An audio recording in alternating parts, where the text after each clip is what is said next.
दर्शक भी नमस्कार, मैं हूं आचार्य रामकृष्ण शास्त्री और आपका प्रिय यूट्यूब चैनल एस्ट्रोलॉजर एक्सपर्ट में आपका स्वागत है। आज मैं विशेषकर कालसर्प दोष निवारण के लिए एक सटीक विधि लेकर उपस्थित हुआ हूं। आज का वीडियो जो है कालसर्प योग के निमित्तार्थ है।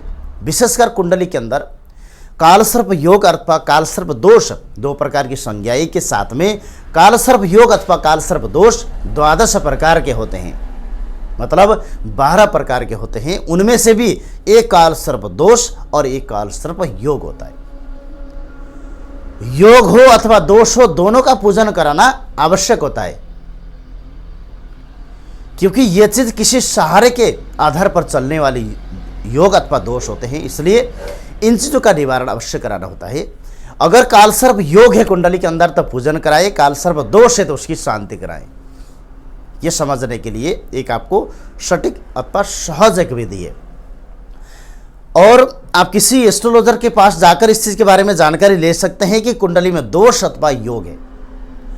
जिनके कुंडली के अंदर योग होता है उनको 16 वर्ष के उम्र से ही जिम्मेदारियां आ जाती है, अथवा वो बच्चा जिम्मेदारी लेता है और समय से पहले वो अच्छा पैसे भी कमाना शुरू करता है, अपना स्थिति भी अच्छा बना सकता है। परंतु जैसे ही समय 25 साल के बाद व्यतीत होगा तो उसे कठिनाइयों का आगमन कराता है। वो कालसर्प योग का लक्षण है। अगर कुंडली के अंदर कालसर्प दोष अगर विद्यमान होता है तो कालसर्प दोष के लिए अगर आप लोगों इसके अगर निवारण आप चाहते हैं तो कालसर्प दोष के लिए तो आप किसी योग्य ब्राह्मण द्वारा ही आप पूजन अथवा यज्ञ कराएं, तभी जाके आप लोगों को लाभ मिलेगा। अन्यथा अगर किसी कुंडली के अंदर दोष है तो उस दोष का सहज तरीके से निवारण मुश्किल होता है। उसके लिए किसी योग्य ब्राह्मण द्वारा पंच विधि से आप पूजन कराएं। और अधिकतर ब्राह्मण जो कालसर्प योग के सहज विधि नहीं जानते तो वो महामृत्युंजय मंत्र करने की जो परंपराएं में देखने को मिलता है तो वो चीज़ नहीं कराना है। प्रॉपर तरीके से कालसर्प दोष का निवारण आप लोगों को कराना है। हो सकता है तो ये विधि आप भगवान शंकर के शिवालय पे ही कराएं, घर में ना कराएं तो ज़्यादा अच्छा होगा।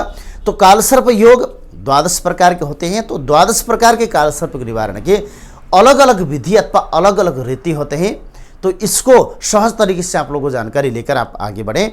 और अगर आपके पास योग्य ब्राह्मण की अवेलेबलता ना होने पर आप हमारे जो स्क्रीन पर दिया हुआ नंबर है इस पर आप संपर्क हमें कर सकते हैं, अथवा इस नंबर पे व्हाट्सएप चलता है, व्हाट्सएप के माध्यम से भी आप जानकारी ले सकते हैं। आप हमारे परामर्श शुल्क सेंड करना चाहते हैं तो इसी नंबर पे आप परामर्श शुल्क भी आप सेंड कर सकते हैं। विशेषकर अगर आप कोई भी उपाय आप नहीं करा पा रहे तो घर में सटीक उपाय करने के लिए मैं आपको बताऊंगा। दूध, दही, शहद और घी, बूरा, ये 5 चीज़ से शिवलिंग को प्रतिदिन स्नान कराएं। उसके बाद गंगा जल से स्नान कराएं। रोली, चावल, पुष्प, कुछ मिष्टान, पंचमेवा अथवा फल फूल, और हो सकता है तो पान, लौंग, इलायची, सुपारी लगाकर पान अर्पण करें। कुछ दक्षिणा अर्पण करें। बेलपत्रे, भांग, धतूरा, दुबड़ा, ये सभी चीज़ अर्पण करें भोलेनाथ को। और बैठकर और कुछ नहीं कर सकते, आप ओम नमः शिवाय का मंत्र जप करेंगे।